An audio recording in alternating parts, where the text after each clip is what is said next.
Let's take a quick look at the development of the interventricular septum. So here we are seeing the heart from a side view. So this part is the region of the atrium formation of the atrial part, and this is the region of the ventricular part. So from the cut section or from the side view, we are seeing the ventricular part here. So this is the region of the interventricular septum, and this is the outflowing part from the ventricle. This is the outflow part called truncus arteriosus.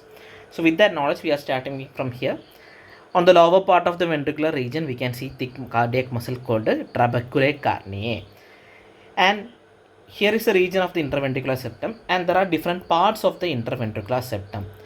So the lowermost part in close relation with the cardiac muscle, this region of the interventricular septum is called the muscular part, and it is arising from the cardiac muscles itself. And further above, we can see there is a region of the interventricular septum that is close to the AV cushion or the endocardial cushion. So it is arising from the AV cushion, and that part is called the membranous part and arising from the AV cushion. And the third part or the topmost part of the interventricular septum that is arising from the neural crest cells is called by the name the bulbar septum. So this is the bulbar septum that is arising from the neural crest cells. And we all know that this is the region of the truncus arteriosus. So in this region, we can see there is formation of this aorta, the arch of aorta, and the pulmonary trunk here.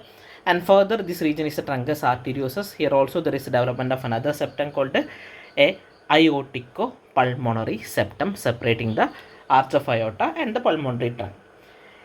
So if you look here from the close section, in this view we can see that it is from the right ventricle. We can see the drainage is towards the pulmonary trunk, and from the left ventricle the drainage is towards the arch of aorta. But the position of these arteries in such a way that if they drain straight, there will be mixing of the flow. So there is a septum developing in between, and that particular septum is of a spiral origin. So there is a spiral septum that is called the aortico-pulmonary septum, separating the arch of aorta and the pulmonary artery. There is a spiral septum in between them. So they facilitate the correct flow of blood towards the great vessels.